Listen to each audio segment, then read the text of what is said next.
Welcome back once again. ഇന്നത്തെ വീഡിയോയിൽ നമ്മൾ മൊഡ്യൂൾ 3-ലെ oxygen sag curve and Streeter Phelps equation ആണ് ഡിസ്കസ് ചെയ്യുന്നത്. പ്രീവിയസ് വീഡിയോയിൽ നമ്മൾ ഓൾറെഡി വാട്ടർ ഡിസ്പോസൽ സിസ്റ്റംസ് കണ്ടു, self purification of streams and dilution method കണ്ടു. ഓക്കെ, അപ്പോൾ ഈ വീഡിയോയിൽ നമ്മൾ വാട്ട് ഈസ് ഓക്സിജൻ കർവും അതിനെ ബേസ് ചെയ്ത് സ്ട്രീറ്റ് ഫെൽസ് ഇക്വേഷൻ ഡെറിവേഷനുമാണ് നോക്കാൻ പോകുന്നത്. സോ ഫസ്റ്റ് നമ്മൾ ഡിസ്കസ് ചെയ്യുന്നത് ഓക്സിജൻ സാഗ് അനാലിസിസ് ആണ്. ഓക്സിജൻ സാഗ് അനാലിസിസിൽ നമുക്ക് കുറച്ച് ഇമ്പോർട്ടൻറ്റ് ടേംസ് നോക്കാനുണ്ട്. What do you mean by saturation DO, what do you mean by actual DO, ഇത് തമ്മിലുള്ള ഡിഫറൻസിനെയാണ് ഓക്സിജൻ ഡെഫിസിറ്റ് എന്ന് പറയുന്നത്.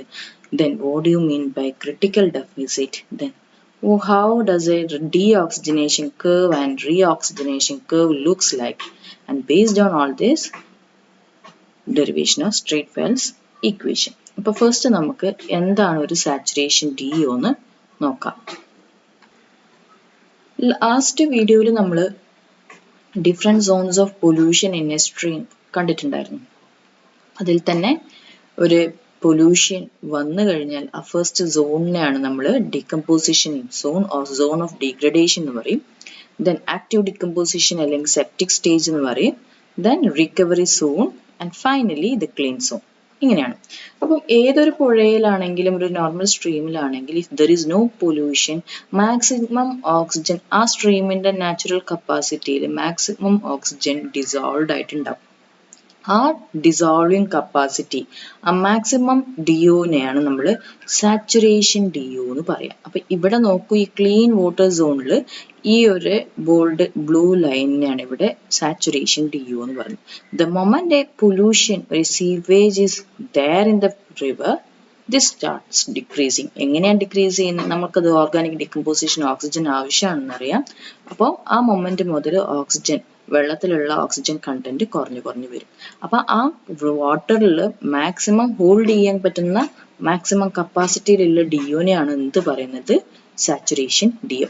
So if no pollution is there in the river, normally if no polluted water remains in river, if it is a clean zone, the river will have saturated DO. അപ്പോൾ ആ saturation line ആണ് ഇവിടെ solid line ഈ 100% എന്ന് കാണിച്ചിട്ടുണ്ട്. Because it is saturated.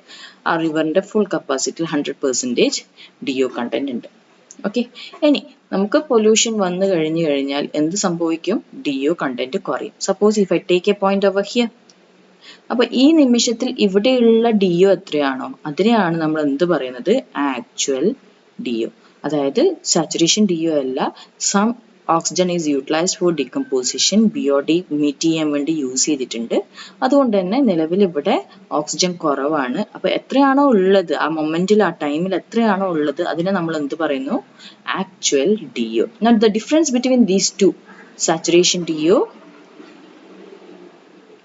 minus actual DO, ഇതിനെയാണ് നമ്മൾ എന്ത് പറയുന്നത്? Oxygen deficit. അപ്പൊ ഈ ഒരു പോയിന്റിൽ ഇത് ഇവിടെ തൊട്ട് ഇവിടം വരെയുള്ള ഈ ഒരു ഡിസ്റ്റൻസിനെയാണ് നമ്മളിവിടെ ഓക്സിജൻ ഡെഫിസിറ്റ് എന്ന് ഉദ്ദേശിക്കുന്നത്. ഇവിടെ ആകുമ്പോഴേക്കോ ഇതാണ് ഓക്സിജൻ ഡെഫിസിറ്റ്. അപ്പൊ നോക്കൂ, ഈ കംപ്ലീറ്റ് ആ ഓക്സിജൻ എത്രയാണോ ഉള്ളത് അത് നമ്മളൊരു കേർവ് ആയിട്ട് ഇവിടെ വരച്ചിട്ടുണ്ട്. ഇതിനെയാണ് നമ്മൾ ഓക്സിജൻ കേർവ്, സാഗ് കേർവ് എന്ന് പറയും. Because it is sagging to a critical point. ഇത് സാഗ് ചെയ്ത് വന്ന് വീണ്ടും പഴയ പോലെ എത്തുന്നു. അതുകൊണ്ട് നമ്മൾ ഇതിനെ ഓക്സിജൻ സാഗ് കർവ് എന്ന് പറയും. ഈ maximum point two which the deficit extend, ഈ മാക്സിമം നമുക്ക് ഇവിടെയാണല്ലോ നമ്മുടെ ക്രിട്ടിക്കൽ പോയിന്റ്, ഈ മാക്സിമം പോയിന്റിന് നമ്മൾ ക്രിട്ടിക്കൽ ഡെഫിസിറ്റ് എന്ന് പറയും. കാരണം അത്രയാണ് ആ റിവറിൽ മാക്സിമം ഡെഫിസിറ്റ്, അതായത് കംപ്ലീറ്റ് യൂട്ടിലൈസേഷൻ ഓഫ് ഓക്സിജൻ സംഭവിക്കുന്ന ആ പോയിന്റിനെയാണ് നമ്മൾ ക്രിട്ടിക്കൽ ഡെഫിസിറ്റ് എന്ന് പറയുക, അല്ലെങ്കിൽ മാക്സിമം DO യൂട്ടിലൈസ് ചെയ്യുന്ന പോയിന്റ് എന്ന് പറയാം. Okay, so here what is saturation DO എന്ന് നമ്മൾ കണ്ടു, വാട്ട് ഈസ് ആക്ച്വൽ DO എന്ന് കണ്ടു, എന്താണ് ക്രിട്ടിക്കൽ ഡെഫിസിറ്റ് എന്നും കണ്ടു. So to define oxygen deficit, അല്ലെങ്കിൽ അതിന് എന്ത് പറയാം? ഓക്സിജൻ സാഗ് എന്ന് പറയാം. So the oxygen sag or deficit in a stream at any point during self-purification process is the difference between saturation DO content and the actual DO content at that time. Okay, or oxygen deficit is equal to saturation DO minus actual DO. Any normal saturation DO in case of fresh water എത്രയാണെന്ന് നോക്കും. ഞാൻ പറഞ്ഞു അതിന്റെ maximum കപ്പാസിറ്റിയിലുള്ള എമൗണ്ടിനെയാണ് നമ്മൾ saturation DO എന്ന് പറയുന്നത്. അത് എത്രയാണ്? If it is at a temperature of 0 degree Celsius, 0 degree Celsiusൽ നമ്മൾ നോർമൽ DO എന്ന് പറയുന്നത് 14.62 milligram per liter ആണ്. And as temperature increases, this may vary up to 7.63 milligram per liter. അപ്പോൾ നിങ്ങൾക്ക് കാണാൻ പറ്റും ടെമ്പറേച്ചർ കൂടുന്നതിനനുസരിച്ച് ഓക്സിജൻ ലെവൽ കുറയുന്നു. അപ്പോൾ 0 to 30 degree Celsiusൽ the variation of oxygen DO, dissolved oxygen, will be from 14 to 7 milligram per liter. Okay, അപ്പോൾ ഇതിന്റെ amount എത്രമാത്രം ഉണ്ടാവും എന്ന് നിങ്ങൾക്ക് മനസ്സിലായി. ഇത് എത്രത്തോളം കുറയുമെന്ന് നിങ്ങൾക്ക് മനസ്സിലായി. Okay, next term is initial oxygen deficit. ഇതിനെ നമുക്ക് ഡിനോട്ട് ചെയ്യാം ഡി നോട്ട്. ഇത് പറയാൻ കാരണം എന്ന് വെച്ച് കഴിഞ്ഞാൽ നമ്മളെപ്പോഴും സാച്ചുറേഷൻ കപ്പാസിറ്റിയിലുള്ള ഒരു റിവറിലാണ് പൊല്യൂഷൻ വരിക എന്നുള്ള രീതിയിലാണ് എക്സ്പ്ലെയിൻ ചെയ്തിരിക്കുന്നത്. അപ്പോൾ ഇവിടെ 100%ൽ whenever point source of pollution comes, automatically the DO will decrease. എന്നിട്ട് first zone of degradation, active decomposition recovery ചെയ്ത് ക്ലീൻ വാട്ടർ ആയ 100% സാച്ചുറേഷനിലേക്ക് പോകുന്നു പറഞ്ഞു. But there may be chances like നമ്മൾ ഈ സോൺ ഓഫ് റിക്കവറിയിൽ ഉണ്ടാകുമ്പോൾ, സപ്പോസ് ഈ ഒരു പോയിന്റിൽ ഉണ്ടാകുമ്പോൾ തന്നെ next pollutant, next source of pollution can join to that river. അപ്പം ഓൾറെഡി അത് 100%ലേക്ക് എത്തുന്നതിന് മുന്നേ തന്നെ പുതിയൊരു ആക്റ്റീവ് ഫ്രഷ് സീവേജ് വന്നു കഴിഞ്ഞാൽ എന്ത് സംഭവിക്കും? Again this will continue the same process. First സോണിലേക്ക്, സോൺ ഓഫ് ഡിഗ്രഡേഷനിൽ പോയി സോൺ ഓഫ് ആക്റ്റീവ് ഡികമ്പോസിഷനിലേക്ക് പോയി റിക്കവറി സ്റ്റേജിലേക്ക് വന്നിട്ടായിരിക്കും 100%ലേക്ക് പോവുക. അപ്പോൾ ഇവിടെ ഈ കേസിൽ നമുക്ക് ഫ്രഷ് സീവേജ് വരുമ്പോഴേക്കും സാച്ചുറേറ്റഡ് DO അല്ല ഉള്ളത്. So there is A deficit in DO. അപ്പൊ ഇനീഷ്യൽ സ്റ്റാർട്ടിങ് ഒരു പൊല്യൂഷൻ വന്നു കഴിഞ്ഞാൽ, ഒരു സീവേജ് വന്നു കഴിഞ്ഞാൽ ആ പോയിന്റിലുള്ള 100% അല്ലെങ്കിൽ ആ പോയിന്റിലുള്ള ഓക്സിജൻ ഡെഫിസിറ്റിനെയാണ് നമ്മൾ എന്ത് പറയുന്നത്? Initial oxygen deficit. ഓക്കെ, അപ്പോൾ ഇവിടെ അത് ഓൾറെഡി ആ റിവറിന് ഒരു ഓക്സിജൻ ഡെഫിസിറ്റ് ഉണ്ട്. വീണ്ടും പൊല്യൂഷൻ വന്നു കഴിഞ്ഞാൽ, സീവേജ് വന്നു കഴിഞ്ഞാൽ വീണ്ടും എന്ത് ചെയ്യുന്നു? ആ ഓക്സിജൻ കുറഞ്ഞു പോവാണ്. So that initial oxygen deficit is represented by DO. ഇനി എന്ത് സംഭവിക്കുന്നു വെച്ച് കഴിഞ്ഞാൽ ഇവിടെ ഓക്സിജൻ കുറഞ്ഞു വരും. ആ കേവ് ആണ്, അതായത് സാച്ചുറേഷൻ 100% ഇവിടെ കാണിച്ചിരിക്കുന്നു.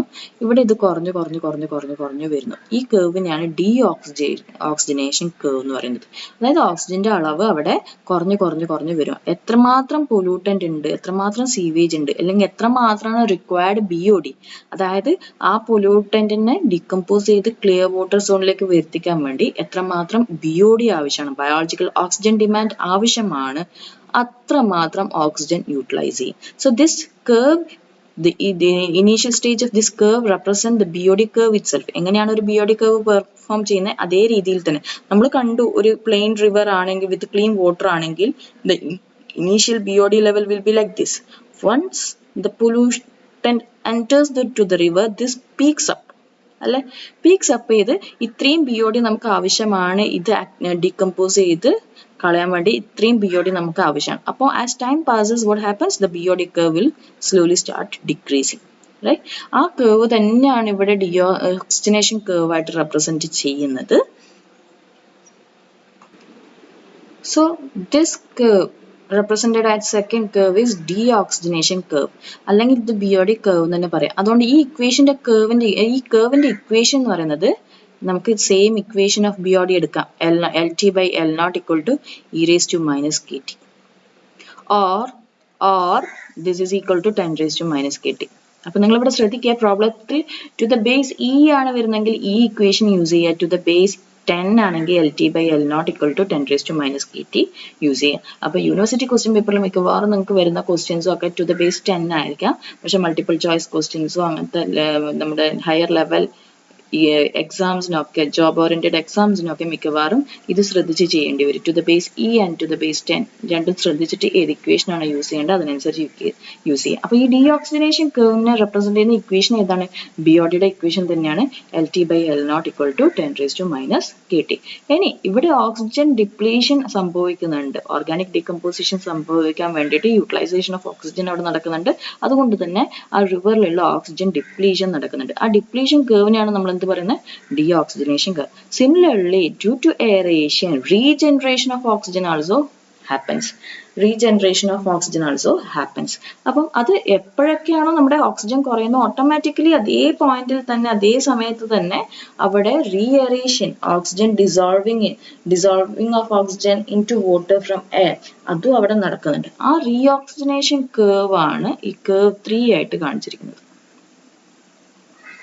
ഓക്കെ, അപ്പം ഇത് എത്രമാത്രം ഓക്സിജൻ ഡിപ്ലീഷൻ നടക്കുന്നു അത്രമാത്രം ഇൻക്രിമെന്റും അവിടെ നടക്കും. Depends upon so many factors other than deficit in oxygen. Like shallow river ആണെങ്കിൽ, ഒരു റിവർ അധികം ഡെപ്ത് ഇല്ലാത്തതാണ്, അവിടെ പെട്ടെന്ന് ഓക്സിജൻ റീഅറേഷൻ സംഭവിക്കും. കാരണം കൂടുതൽ interaction with all water particles കൂടുതലായിട്ട് ഇൻട്രാക്ട് ചെയ്യും.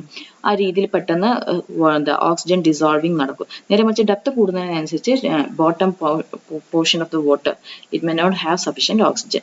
അതേപോലെ വെലോസിറ്റി കൂടുതലുള്ള ഒരു റിവർ ആണെങ്കിൽ, വെലോസിറ്റി കൂടുതലാണെങ്കിലും എന്ത് സംഭവിക്കും? DO കണ്ടന്റ് കൂടും. പെട്ടെന്ന് തന്നെ incorporation of air and water, mixing of air and water will happen over there, so that so much amount of dissolved oxygen can be there inside water. അതല്ലെങ്കിൽ temperature കൂടുവാണെങ്കിലും എന്ത് സംഭവിക്കും? DO പെട്ടെന്ന് mixing incorporation റീഅറേഷൻ will happen അവർ ദേ. അപ്പോൾ നമ്മുടെ ഈ ഒരു curve നമ്മൾ full oxygen sag analysis represent ചെയ്യും. ഈ ഒരു ഫുൾ കേർവ്സ് ആണ് വരയ്ക്കേണ്ടത്. അതിൽ ഏറ്റവും ആദ്യം നമ്മൾ ഇത് വരയ്ക്കേണ്ടത് ഓക്സിജൻ സാഗ് കേർവ് 1 ആയിട്ട് ഓക്സിജൻ സാഗ് കേർവ് മാർക്ക് ചെയ്യുക. അപ്പോൾ 100% കുറഞ്ഞ് ക്രിട്ടിക്കൽ ഡെഫിസിറ്റ് മാക്സിമം DO ഡെഫിസിറ്റിലേക്ക് എത്തിക്കഴിഞ്ഞ് പിന്നീട് റിക്കവറി സോണിലേക്കൂടെ ക്ലിയർ സോണിലേക്ക് വീണ്ടും 100 ആവും. രണ്ടാമത്തെ നമ്മൾ വരയ്ക്കുന്നത് കേർവ് 2 ആയിട്ട് വരയ്ക്കുന്ന ഡീഓക്സിജനേഷൻ കേർവാണ്. ഡിപ്ലീഷൻ ഓഫ് ഓക്സിജൻ കേർവ് കാണിക്കുന്നു.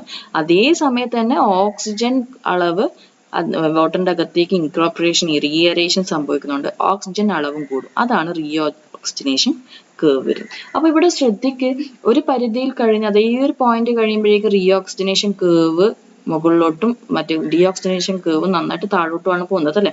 അപ്പൊ നോക്കൂ, അതേ പോയിന്റ് തന്നെയാണ് നമ്മൾ ക്രിട്ടിക്കൽ പോയിന്റ് എന്ന് പറയുന്നത്. അതായത് എത്രമാത്രം ഓക്സിജൻ കുറയുന്നു മാക്സിമം കുറയുന്ന പോയിന്റിനെയാണ് നമ്മൾ DO പോയിന്റ് എന്ന് പറയുന്നത്. അപ്പം ആ സമയത്തേക്ക് complete maximum peak point of decomposition maximum BOD meet ചെയ്ത് മാക്സിമം ഓക്സിജൻ യൂട്ടിലൈസ് ചെയ്ത് ആ ക്രിട്ടിക്കൽ പോയിന്റിലേക്ക് എത്തും. പക്ഷെ അതിനുശേഷം നമുക്ക് അത്രയൊന്നും ഓക്സിജൻ ആവശ്യമില്ലാത്തതുകൊണ്ട് തന്നെ റീഅറേറ്റ് ചെയ്യുന്ന ഓക്സിജൻ അളവ് കൂടും. അതുകൊണ്ട് തന്നെയാണ് നെക്സ്റ്റ് പോയിന്റ് ഓൺവേർഡ്സ് ഇവിടെ ഓക്സിജൻ സാഗ് കേർവ് മുകളിലോട്ട് പോവാൻ തുടങ്ങുന്നത്. അപ്പൊ ഇവിടെ after this point reoxygenation is greater than deoxygenation. Critical പോയിന്റിന് ശേഷം what will be more? Reoxygenation is greater than deoxygenation. പക്ഷെ ക്രിട്ടിക്കൽ പോയിന്റ് മുന്നേ വരെ ഏതായിരുന്നു കൂടുതൽ? ഡീഓക്സിജനേഷൻ വാസ് മോർ ദാൻ നമുക്ക് കൂടുതൽ ഓക്സിജൻ ആയിരുന്നു ആവശ്യം ഡീകമ്പോസിഷന് വേണ്ടിയിട്ട്. അത്രയൊന്നും എന്ത് ചെയ്യുന്നുണ്ടായിരുന്നില്ല, ഫ്രഷ് ഓക്സിജൻ ഡിസോൾവിങ് പ്രോസസ്സ് നടക്കുന്നുണ്ടായിരുന്നില്ല. പക്ഷെ ക്രിട്ടിക്കൽ പോയിന്റിന് ശേഷം നമ്മുടെ മാക്സിമം ഓക്സിജൻ മീറ്റ് ചെയ്തതിന് ശേഷം പിന്നീട് വരുമ്പോഴേക്കും നമുക്ക് അത്രയൊന്നും ഓക്സിജൻ ആവശ്യമില്ലാത്തത് കൊണ്ട് തന്നെ reoxygenation will be more than deoxygenation. So നിങ്ങൾക്ക് എന്താണ് ഓക്സിജൻ സാഗ് കേർവ് എന്ന് മനസ്സിലായെന്ന് വിചാരിക്കുന്നു. എന്താണ് ഡീഓക്സിജനേഷൻ കേർവ് എന്ന് മനസ്സിലായിരിക്കുന്നു വിചാരിക്കുന്നു. ഈ ഡീഓക്സിജനേഷൻ it again depends upon the amount of organic matter in water as well as temperature. അതിനനുസരിച്ചാണ് ഈ ഡീഓക്സിജനേഷൻ കേർവിന്റെ പാരാമീറ്റേഴ്സ് അതിന്റെ ഇൻക്രിമെന്റും ഡിക്രിമെന്റും ഒക്കെ ഉണ്ടാവുക. മാക്സിമം ഡീഓക്സിജനേഷൻ സംഭവിക്കും if more and more organic matter is there in the water. അതേപോലെ റീഓക്സിജനേഷൻ depends upon the oxygen deficit, temperature, depth of water and velocity of the stream. അതിനനുസരിച്ച് ഈ രണ്ട് കേർവും വേരിയേഷൻസ് കാണിക്കും. ഓക്സിജൻ സാഗ് കേർവിലെ ക്രിട്ടിക്കൽ പോയിന്റിന് ശേഷം മുതൽ റീഓക്സിജനേഷൻ വിൽ ബി ഗ്രേറ്റർ ദാൻ ഡീഓക്സിജനേഷൻ. അപ്പോൾ total oxygen sag analysis എന്താണെന്ന് മനസ്സിലായെന്ന് വിചാരിക്കുന്നു. This is the saturation DO, this is the actual DO and this represents the oxygen deficit. This is the maximum deficit or this is the critical deficit. Okay. ഇനി initial pollution start ചെയ്യുന്ന പോയിന്റിൽ already ആ റിവറിൽ saturation DO ഇല്ലെങ്കിൽ ആ DO ഡെഫിസിറ്റിന് നമ്മൾ initial oxygen deficit എന്ന് പറയും. Okay. And deoxygenation curve can be represented by the BOD equation itself. Fine. അപ്പോൾ ഇത്രയും കാര്യങ്ങൾ മനസ്സിലായെന്ന് വിചാരിക്കുന്നു. ഇനി ഇതിനെ ബേസ് ചെയ്തിട്ട് നമുക്ക് സ്ട്രീറ്റ്ഫെൽസ് ഇക്വേഷൻ ഒന്ന് ഡെവലപ്പ് ചെയ്തെടുക്കണം. അപ്പോൾ ഈ സ്ട്രീറ്റ്ഫെൽസ് ഇക്വേഷനിൽ എന്താ ചെയ്യുന്നത് വെച്ച് കഴിഞ്ഞാൽ അവർ ഓക്സിജൻ സാക് കർവിന് ഒരു റെപ്രസെന്റേറ്റീവ് ഇക്വേഷൻ ഡെവലപ്പ് ചെയ്യണം by superimposing reoxygenation and deoxygenation equation. Okay. അപ്പോൾ നമുക്കറിയാം റീഓക്സിജനേഷൻ സംഭവിക്കുന്ന അതേ സമയത്ത് തന്നെയാണ് ഡീഓക്സിജനേഷൻ സംഭവിക്കുന്നത്. രണ്ടും കൂടി ഒരേ സമയത്ത് തന്നെയാണ് സംഭവിക്കുന്നത്. അപ്പോൾ ഇത് വെച്ചിട്ട് എങ്ങനെയാണ് ഒരു സാഗ് അനാലിസിസ് ചെയ്യുന്നതെന്നാണ് നമ്മൾ നോക്കാൻ പോകുന്നത്. So for developing Streeter Phelps equation let us start with DO deficit. അപ്പോൾ DO ഡെഫിസിറ്റിനെ ഞാൻ ഇവിടെ റെപ്രസെന്റ് ചെയ്യുന്ന നൊട്ടേഷൻ DT ആണ്. So this represent the DO deficit. So if I take the derivative of DO deficit, dt with respect to time, this will be proportional to, or this is a function of deoxygenation and reoxygenation. dt by dt is a function of deoxygenation and reoxygenation. അപ്പോൾ ഡീഓക്സിജനേഷൻ ആണ് ഏറ്റവും കൂടുതൽ ആദ്യം സംഭവിക്കുന്നത്. അതുകൊണ്ട് തന്നെ ആദ്യത്തെ equation നമ്മൾ ഡീഓക്സിജനേഷൻ എടുക്കുന്നു. Slowly reoxygenation will pick up. അതുകൊണ്ടാണ് ഇവിടെ first deoxygenation and then reoxygenation. So ddt by dt is equal to f of deoxygenation and reoxygenation. Now if I substitute these terms, this will be equal to k dash into LT. നമുക്കറിയാം LT, what does LT represent by? നമ്മൾ ഡീഓക്സിജനേഷൻ കർവിനെ represent ചെയ്യുന്ന BOD curve തന്നെയാണെന്ന് പറഞ്ഞു അല്ലേ? Minus R dash into reoxygenation ആണ്. Let it be represented by DT. എത്രയാണോ deficit അതിനെ again rearrangement വഴി മീറ്റ് ചെയ്യുന്നത് കൊണ്ട് let it be represented by DT. Now let us see what are all these parameters. So here dt is the DO deficit at any time t. Okay, and LT is the amount of first stage BOD remaining in the sample at any time t. അപ്പോൾ നമുക്ക് ഡീഓക്സിജനേഷൻ തന്നെ oxygen use ചെയ്യുന്നു എത്ര വരെ, നമുക്ക് എത്രയാണോ അവിടുത്തെ BOD requirement അത്ര വരെ അത് യൂസ് ചെയ്യും. So LT represents the deoxygenation. Okay, then K dash,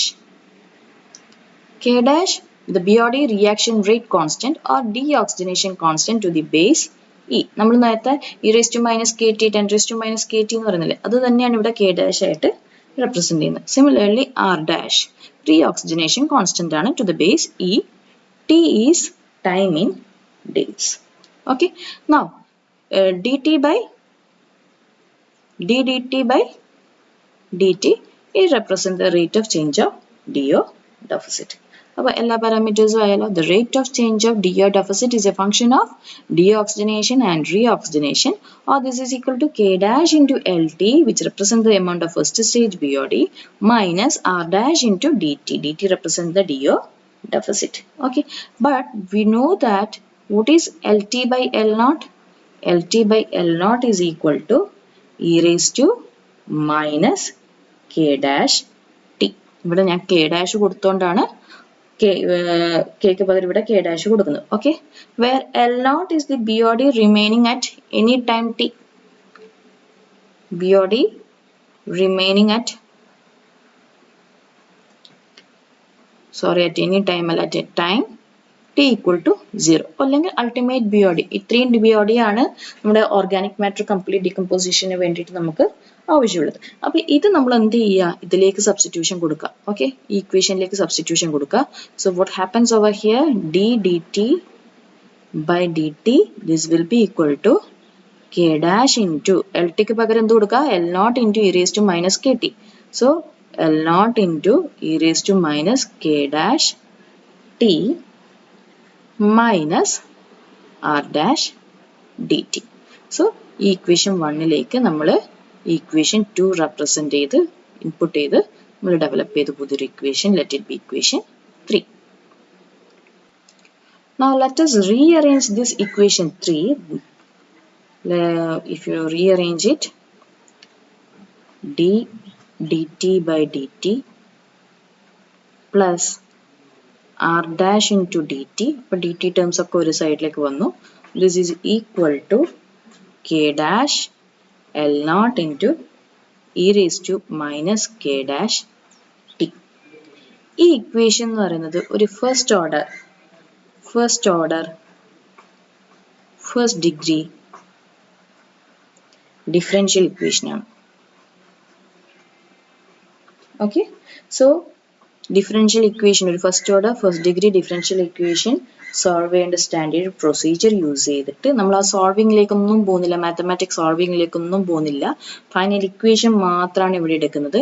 ആ ഫൈനൽ ഇക്വേഷൻ മാത്രം ഇവിടെ നിന്ന് റെപ്രസെന്റ് ചെയ്യുന്നു. D T, the oxygen deficit dt will be equal to k dash L naught by r dash minus k dash into e raised to minus k dash t minus e raised to minus r dash t plus d naught. Okay, what is d naught? D naught will be initial DO deficit, okay, into e raised to minus r dash t. So this is the final equation to the base e.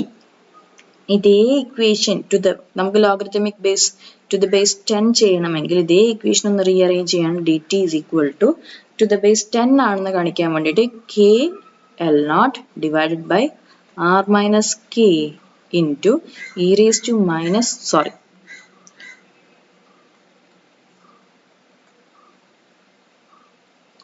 10 raised to minus kt minus 10 raised to minus rt plus d naught into 10 raised to minus rt ചെയ്താൽ മതി. So this equation is with respect to the base e, okay, and this is with respect to base 10. അപ്പോൾ ഈ ഒരു equation ഓർത്താൽ മതി.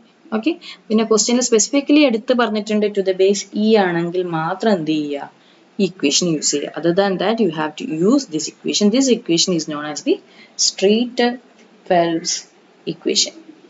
Streeter-Phelps equation.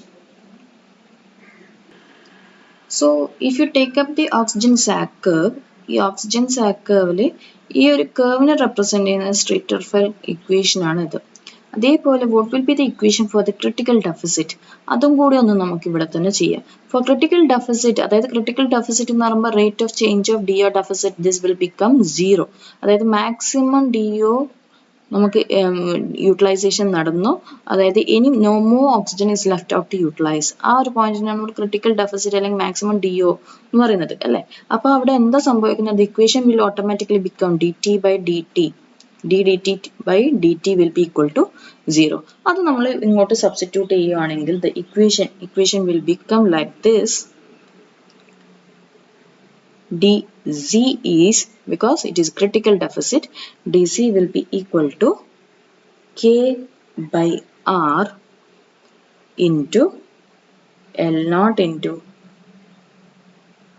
10 power minus k into Tc, time required for critical deficit. Okay, k by r into L naught into 10 power minus k Tc. ഇതേ equation with respect to base e ആണെങ്കിൽ എന്ത് വരും, k dash by r dash into L naught into e power minus k dash Tc. Okay, where Tc is the time required to reach the critical point. Okay, and again if you want to know the equation for time required to reach critical point, അതും കൂടി ഒന്ന് ഇവിടെ തന്നെ നമുക്കൊന്ന് പറഞ്ഞു പോവാം. So Tc will be equal to 1 minus r minus k into log to the base 10 r by k into 1 minus d naught into r minus k whole divided by k into L naught. So this is the equation for TC, time required for critical deficit. ഇനി deoxygenation constant K പറഞ്ഞല്ലോ, deoxygenation constant അത് with respect to 20 degree ആണ് നമ്മൾ പറയുക. നമ്മൾ നേരത്തെ BOD problem ഒക്കെ ചെയ്യുമ്പോഴേക്കും നമ്മൾ deoxygenation constant K with respect to 20 ആണ് പറഞ്ഞിരിക്കുന്നത്. പക്ഷേ there may be chances that temperature may not be 20 degree. അത് vary ചെയ്യാം. അപ്പോൾ അത്തരത്തിൽ വരുമ്പോൾ how we will represent that equation, how we will get the K for that particular temperature. K for that particular temperature, suppose let that temperature be T. അപ്പോൾ KT അത് കിട്ടണമെങ്കിൽ നമുക്ക് even BOD പ്രോബ്ലത്തിൽ ചിലപ്പോൾ K with respect to 20 degree Celsius അല്ലാതെ ഒരു ടെമ്പറേച്ചറിലേക്ക് തന്നു കഴിഞ്ഞാൽ first we have to change it to that temperature. അപ്പോൾ ആ രീതിയിലേക്ക് നമുക്ക് മാറ്റണമെങ്കിൽ we should know the relationship between K20 and the K with respect to other temperatures. So KT will be equal to K20 into theta to the power T minus 20. Okay, അപ്പോൾ ഈ ഒരു equation use ചെയ്തിട്ട് വേണം നമ്മൾ എന്ത് ചെയ്യാൻ, if deoxygenation constant for any other temperature has to be found out. അപ്പോൾ ഇനി again ഈ വാല്യൂ തീറ്റ എത്ര എടുക്കും, it depends upon temperature. അപ്പോൾ ടെമ്പറേച്ചർ ഒരു 20 degree to 30 degree ആണെങ്കിൽ 30 degree Celsius ആണ്, you can use this value theta is equal to 1.056. and if the temperature is between 4 degree to 20 degree Celsius ആണെങ്കിൽ theta is equal to 1.135 എന്ന് പറയും. ഇനി ഇതൊന്നും ഓർക്കാൻ ഇഷ്ടമില്ല, പെട്ടെന്ന് നമുക്ക് കൺഫ്യൂഷൻ ആവണമെങ്കിൽ you can take a general value, constant value, theta is equal to 1.047. ഇതല്ലാതെ ഈ ഇക്വേഷൻ കോൾഡ് ടെമ്പറേച്ചേഴ്സിൽ വർക്ക് ചെയ്യില്ല. ഫ്രം 4 degree onwards ആണ് നമ്മൾ ഇത് യൂസ് ചെയ്യുന്നത്. അപ്പോൾ 4 to 20 degree ആണെങ്കിൽ 1.135 യൂസ് ചെയ്യുക, 20 to 30 degree ആണെങ്കിൽ 1.056 യൂസ് ചെയ്യുക, otherwise go for A constant value 1.047. അപ്പോൾ ഈ ഏതെങ്കിലും ഇക്വേഷൻ യൂസ് ചെയ്തിട്ട് നിങ്ങൾക്ക് എന്ത് ചെയ്യാം, നിങ്ങൾക്ക് deoxygenation constant K കണ്ടുപിടിക്കാം. Similarly, we can find out reoxygenation constant also. So for reoxygenation constant, reoxygenation constant R. Okay, RT will be equal to R20 into 1.024 power T minus 20. ഇവിടെ തീറ്റ എന്നുള്ളൊരു value തന്നിട്ടില്ല, constant value തന്നെ directly തന്നിരിക്കുന്നത്. അതുകൊണ്ട് ഈ ഒരു equation ഓർത്ത് വെച്ചാൽ മതി if you want to find out the reoxygenation constant for any other temperature. So RT will be equal to R20 into 1.024 into T power T minus 20. അപ്പം oxygen sag analysis, deoxygenation curve, reoxygenation curve, then Streeter-Fels equation, critical deficit equation, time required for critical deficit. Okay, equations ഇത്രയും മനസ്സിലായെന്ന് വിചാരിക്കുന്നു. അതിനുശേഷം നമ്മൾ deoxygenation constant K and reoxygenation constant K for other temperatures other than 20 degree Celsius എങ്ങനെ കണ്ടുപിടിക്കുന്നതെന്നും കണ്ടു. Okay, so next വീഡിയോയിൽ നമ്മൾ land treatment, different methods of land treatment നോക്കാം.